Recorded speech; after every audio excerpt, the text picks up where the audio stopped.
in NFL Pro, you can actually filter out all of the pressure. So when the quarterback isn't pressured, how good or bad is Deshaun Watson? And the results. Oh, hello and welcome to What Are We Talking About with Jamie Jakes? I am him. I have dug down deep.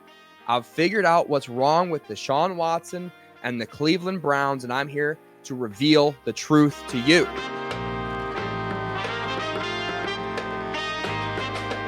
So we're going to start from the beginning here. We're going to start in 2022 when the Browns acquired Deshaun Watson. He was traded for 3 first-round draft picks, and then he was signed to a record-breaking, fully guaranteed quarterback contract after that.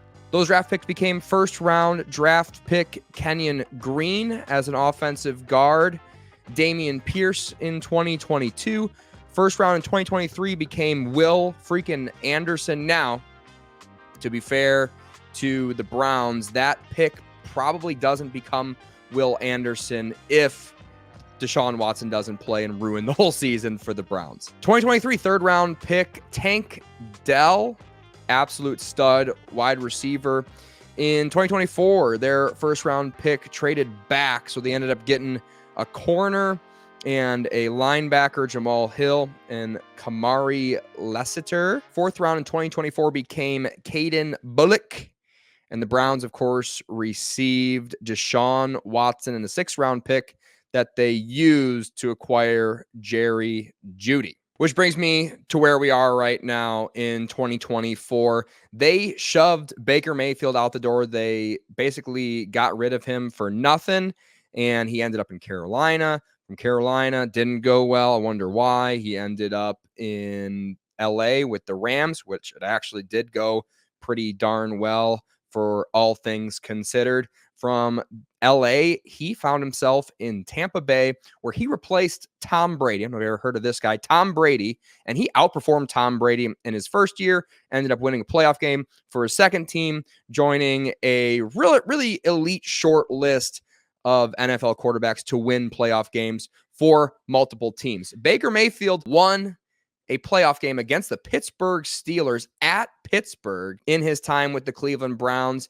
He had a shoulder injury the following year with Stefanski. They had an obvious falling out, Stefanski and Baker Mayfield did, which resulted in Baker Mayfield eventually asking for a trade or asking for his release. Once all the rumors of Deshaun Watson coming to town, or the Browns being in on Deshaun Watson, obviously that's true. The Browns ended up trading a boatload of draft picks and then giving him a boatload of money because they said they had done their due diligence on Deshaun Watson, and what they found with their research, they were comfortable in signing him. If the Browns were comfortable signing Deshaun Watson, fully knowing that he would be suspended for the majority of the season, ends up getting an 11-game suspension. First suspension was 6 games, and then they extended it to 11 games upon appeal. Roger Goodell was not having anything to do with the 6-game suspension that was originally doled out to Deshaun Watson.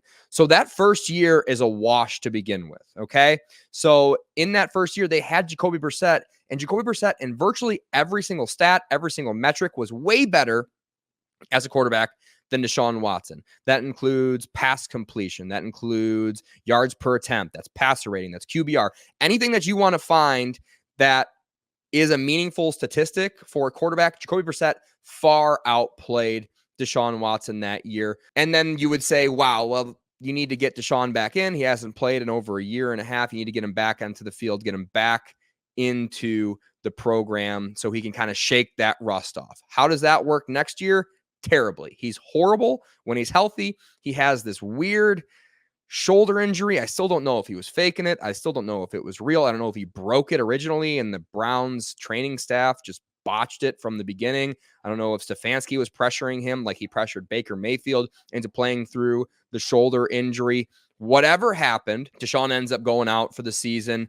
And then guess what? Joe freaking Flacco, who had just played horribly for the New York Jets, comes in, learns the offense, downloads it, and ends up playing hero ball, taking the Browns to the playoffs where they get kind of bounced pretty quickly by the Texans. Flacco kind of flaccoed in that game, but he played incredibly well compared to what Deshaun Watson had done previously that season. The only thing that Browns fans coming out of that season could hang their cap on in 2023 was the second half. Deshaun has not put together a full game of football. Deshaun Watson has not put together a full game of football yet as a Cleveland Brown. He had a great second half against the Ravens, which was the last game he played in until week 1 of this season. And in that Baltimore game, he had one of the most laughable fumbles where he was getting sacked. He throws it backward to, I think, Jerome Ford, and it ends up being a fumble. I think Jerome ends up recovering it or whatever, but it was just a laughably bad play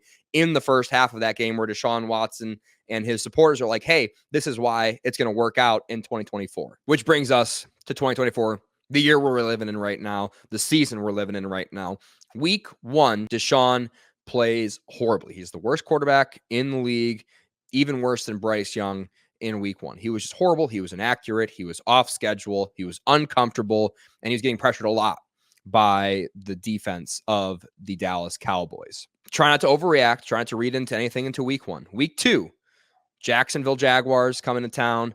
The Browns sort of take care of business. A lot of the stats would say that the Jags should have probably won that game, but hey, maybe the Jags are kind of good this year. Maybe the Browns are kind of bouncing back. Deshaun looked a little bit more comfortable, and we're getting some major drops by Amari Cooper. He's targeted a lot by Deshaun. He's really not coming through. If you want to see that whole compilation of all of the bad plays that Amari Cooper had, all of the drops that were kind of on him through the first 2 weeks of the season, you can check it out on my X account at JAMJKS. So maybe it's Amari Cooper thing. Obviously, the offensive line isn't playing well, but they're playing good enough for Deshaun Watson to get a win in week 2. So, okay, we didn't overreact to week 1. We're here in week 2, and now we got the Giants, a get-right game at home in Cleveland. Jim Donovan's going into the Ring of Honor, basically, for the Cleveland Browns, which is, they call it the Legends, the Cleveland Brown Legends group.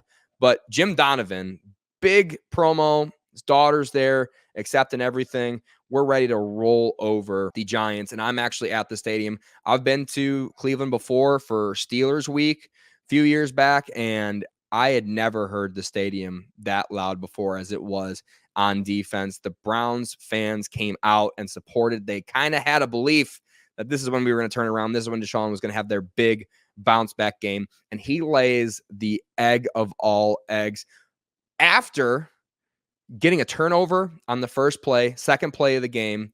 Deshaun Watson throws it up to Amari Cooper. Amari Cooper plays hero ball. Moss is the defender. Touchdown. Browns are all the way back. Amari Cooper's all the way back. Deshaun Watson is all the way back. Amari Cooper actually had a great game for all the targets that he did get. He had another touchdown in the game. He was awesome. Amari was great. Deshaun struggled every single time when he wasn't throwing to Amari Cooper. So Browns fans are left asking, who is to blame in this Deshaun Watson thing? Is it the offensive line? Is it Coach Stefanski? Is it truly just a Deshaun Watson thing and we'll never be able to come back from it?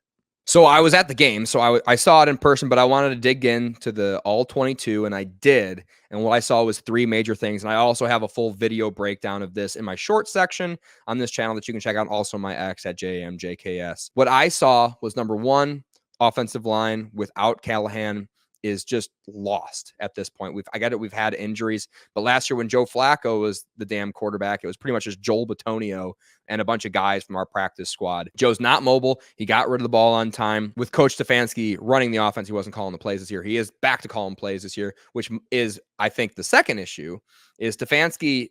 I don't know if he's simplifying things on behalf of Deshaun Watson, because Deshaun is, I think, probably the worst game manager in the NFL, and he's not good quarterback. I'm trying to envision, I'm trying to think in my head how many times we've seen Deshaun look at the defense and go, can, and set up an audible, go to the next play, do something at the line of scrimmage. We haven't seen that. I don't think Deshaun knows what the hell is going on. I think what we've heard from the Houston Texans, they just ran the Clemson offense. They ran a college offense for Deshaun, and Stefanski's just not willing to do that, I guess, which I don't know if that's on Stefanski. I don't know if that's on Deshaun, but Deshaun's lost in this offense. Stefanski isn't helping because some of these plays, Deshaun is no check down. It is mirror on both sides, on left and right. The players are running the exact same routes, and a lot of times there's no inward breaking routes. A lot of times there's no check down target. But when there is a check down target, Deshaun Watson is simply not finding it. And that's what I saw on film. And then I thought to myself, let's check the analytics. Let's check the statistics. In NFL Pro, you can actually filter out all of the pressure. So when the quarterback isn't pressured, how good or bad is Deshaun Watson? And the results may surprise you. They may not surprise you. When you filter out no pressures, Deshaun Watson is second worst in yards per attempt and third worst in EPA per dropback, which is actually a worse ranking than what he has when he is pressured. When he is pressured, or when you take out all of that extra noise, you just take the whole sample size, Browns offense gives up the fourth highest pressure rate, but Deshaun Watson is the ninth slowest time to throw. And when you look into the time to pressure, so how much time does Deshaun have on average before he is pressured, the Browns are the middle of the pack. So what that's telling me is Deshaun is accepting or almost forcing a lot of these pressures with poor pocket presence, which also shows up on his film, with indecisiveness, not hitting his number one target like we saw with the Dan Orlovsky breakdown this morning on Twitter. So basically, Deshaun's not good when he's under pressure. He's not good when he's not under pressure. He's somewhat, in certain ways, even worse, at least when he's compared to the rest of the league. And then I had one more commenter, which I'm sure was a Deshaun Watson burner account, say, well, he's not doing enough rollouts. They're not doing enough play action plays for him. So I was like, great, we can do that in the pro, NFL Pro as well. And I plugged it in. The split team passing on play action. Guess what? Deshaun Watson and the Browns averaged 3.1 yards per attempt off of play action, which is third worst in the NFL. So in summary, mostly on Deshaun. He's been horrible. It's been wretched. Also on Stefanski. Why wasn't he playing in the preseason? We chose to sit him and the whole offense in the preseason, which tells me, hey, we're going to be ready week one. We're going to be ready to go. We're going to look sharp. Didn't look sharp in week one. Laid an egg against the Cowboys. Kind of bounced back against the Jags. Laid a bigger egg at home against the Giants. And now we're sitting here 1-2 thinking, why aren't we playing our damn players in the preseason when they're this inept, when they're this inaccurate, when they're this off schedule? They just look horrible in the regular season. I'm like, why didn't we get Deshaun to play two halves in week 1 or 2 of the preseason? It just didn't make any sense to me at all. The trade and the money that was given to Deshaun, that's a massive red flag. Think of this team with just Tank Dell. If they just land Tank Dell, which they could have drafted him, they passed on him. If we could have just landed Tank Dell and put him on the team instead of having to go out and sign Jerry Jeudy, who's been great, instead of supporting him with Amari Cooper, with David Njoku, who has been banged up this year, I get it, or put more depth into this offensive line so when we do have a guy go down, we don't have to trot out DeWand. Okay, we can put out a guy who was drafted in the first or second round to support Deshaun. At the end of the day, if you're truly worth 3 first-round draft picks, you don't have any excuse. You were traded for that. You accepted the contract that you accepted, fully guaranteed, gigantic sums of money that the Browns are going to be married to unless they have a Russell Wilson situation like we've seen the Broncos do. They're married to Deshaun for at least the next 2 years. They can get out in 2 years, but they're going to burn a quarter of their salary cap to do so. So massive downgrade to Andrew Berry, massive downgrade to Coach Stefanski, who I just don't think is a leader of men. I think he's maybe a fine offensive coordinator. We'll see how the rest of the season goes with Deshaun and him calling plays, or if he chooses to keep calling plays. I think he's an okay offensive coordinator. He's looked all right with Flacco. He looked great with Baker, but he lost the locker room. He ran Baker out of town. He brought in a alleged multiple time serial sex offender to replace him, who was then suspended for 11 games. Instead of just sticking with Baker, or if you don't want to stick with Baker, he can play out his rookie contract or whatever. You could have done a bridge year with Jacoby and not sign Deshaun and then wait on a guy like Aaron Rodgers to hit. There was so many other options the next season where if you were punting, which is what that Cleveland Browns season was when we had Deshaun. You're punting on the season anyway because you don't have a starting quarterback. And they were still in the hunt for the playoffs, and they chose to play Deshaun instead to shake off that rust. And he played much worse than Jacoby. They didn't make the playoffs. So you punted on that season where you really didn't have to. And to do that, you leveraged your whole future with all these draft picks. You leverage your whole future with the contract that you signed Deshaun to, when you could have just taken Aaron Rodgers on a discount, or you could have traded up to draft one of the superstar running backs or quarterbacks that we had in that draft class. CJ Stroud would look awesome. He's an Ohio guy. He played at Ohio State. Why wouldn't they just wait and trade up 3 first-round draft picks to get CJ Stroud, okay? Or get Anthony Richardson. I get Anthony's not doing well. At least they didn't get Bryce Young, to their credit, I guess, but they didn't really have the option to because they didn't have the draft capital to trade up to go get him. So all this to say, how do we fix it? I think if I'm head coach of this team, if I'm addressing this team, I don't know how I can look my team in the eye and trot Deshaun Watson out here in week 4. I don't know how you do it. I think we play our backup. You signed him for a good amount of money. He's got starting experience. It's never really gone that well, but I think he's the leader of the team as far as I can tell. All of his pregame motivational speeches is good enough for me. I'd rather have a fun motivational speech and some memes about our team through that lens instead of the memes about us signing, a massage therapy sex offender. It is what we essentially signed. I'd way rather be the embarrassment about Jameis Winston being too positive than Deshaun Watson being an absolute dirtbag. I'd rather have a guy throw 5,000 yards, 50 interceptions, 50 touchdowns than a guy who is entirely lost. The offense is stagnant. It's the worst offense in the league in terms of EPA. Just put our backup out on the field and let Deshaun sit, let him mope on the sideline, or just make him inactive, have DTR be his backup, and just tell the team, hey, this is what we're doing. And I guarantee you get a better effort out of that offensive line. I guarantee you get a better performance out of that defense, even if Jameis puts them in a bad position. I think they're just like, hey, we got a guy who's slinging it. If you have a single high safety and you have Amari Cooper as your X receiver, one-on-one coverage press, guess what Jameis Winston's doing? He is saying set hike. He's taking a 5-step drop back. He's closing his eyes, and he's throwing it to the corner of the end zone up for Amari Cooper, or he's getting rid of the ball in a timely manner to Jerry Jeudy. This was an issue with Deshaun when he was in Texas, when he was playing for Houston. It's worse now because he's not as good of an athlete. He can't scramble like he did for Houston. He's still holding on to the ball way too long, like he's acting like he's still 23 years old playing for Houston.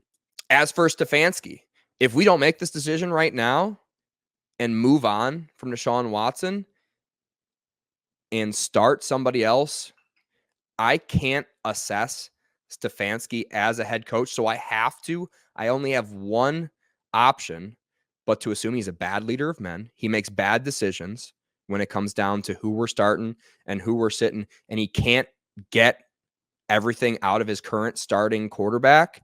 So he's gone. If the season keeps going this way, I'm firing Stefanski because I can't make an assessment. I don't know how good you are. I don't care how many coach of the year nominations, how many coach of the year trophies you've won. One with Baker freaking Mayfield, I may remind you. One with Joe Flacco, I may remind you. I can't make an assessment based on how good you are as a head coach. So you're gone. And guess what, AB, you put us in this situation, you're gone too. Out, clean house if it keeps going this way. I don't see Deshaun Watson turning it around. Maybe he'll have some better games. If I had to guess, week 6, he'll get banged up by this offensive line and he'll sit out the rest of the season, and we'll get what I wanted in the first place in Jameis Winston hero ball. I think that's probably what's going to end up happening. But as of right now, I am totally over the Deshaun Watson experiment. It's time to move on. It's time to find somebody else. This quarterback class coming up stinks. I'm not super excited about Quinn Ewers. I'm not super, anything could happen, obviously, but I'm not super excited about Quinn. Not super excited about Shedeur Sanders, for example, I think it might be the number 2 quarterback in this draft class. We'll see. Obviously haven't really dug into the film. That'll be an off-season conversation. But I think we're just kind of stuck here. And I just wish we had freaking Kirk Cousins, or I wish we had, obviously CJ Stroud would be awesome. I wish we had Aaron Rodgers. I wish we had something that we could trot out there on a Sunday and not be the embarrassment of the NFL. And that's as I was walking down the tunnel, Huntington Bank Stadium is now what it's called. It's not First Energy anymore. It's Huntington Bank Stadium, or Huntington Bank Field. Walking down the tunnels of Huntington Bank Field, just being like, just looking to all my friends and everybody's sitting around me like, well, Steelers won. This is an absolute embarrassment. We have like the most expensive offense in the NFL. And I can't help to think about how embarrassed I am to be cheering for this Cleveland Browns team. How stupid could I be to put myself in this situation, to fly to Ohio to go see a game in September? It's just an absolute embarrassment, absolute travesty, and something has to happen. And if it doesn't happen, I don't care. Everyone says like, oh, well, what's your backup plan if you fire a head coach in week 4? I'm like, I don't care. Fire Stefanski, get AB out of there, try and figure out something, put freaking Myles Garrett in charge for all I care. I don't care. Just figure it out. Put the players in charge. Try and get some sort of momentum going in to next season, because as of right now, it feels like the season's over. The AFC North has probably never been worse. Baltimore Ravens have a losing record. The Bengals are dead. I think the Bengals are just going to be done, especially if they can't sign Jamar Chase. So this is the most gettable AFC North has ever been. The Steelers are leading the way, and their defense is playing like the Browns' defense was playing last year, and they have at least one amazing quarterback. Justin Fields looks incredible. And if Russell Wilson is better, that's terrifying. If Russell Wilson isn't better, then Justin Fields is just going to be their starting quarterback. And the good news is the Browns defense is designed to stop a mobile quarterback. So that's the one kind of gold star. But I don't know, man. I'm sick of it. Tell me what you think. Tell me if you think I'm overreacting in the comments section. If you like the video, please leave a like, subscribe to the channel, share with a friend. If you didn't like the video, please leave a comment. Tell me why you hate me. Tell me why you hate my takes. Would love to talk to you, Deshaun. I'm sure you'll be chiming up in the comment section on a burner account, just like you do on Twitter all the time. I know what you're doing, because no one in their right mind would defend you right now, Deshaun. So please leave a comment as well. And if you didn't like it, please share it with your enemy, because that'll keep the ball rolling for me. I love you guys. My name's Jamie Jakes. Thank you. We'll see you next time.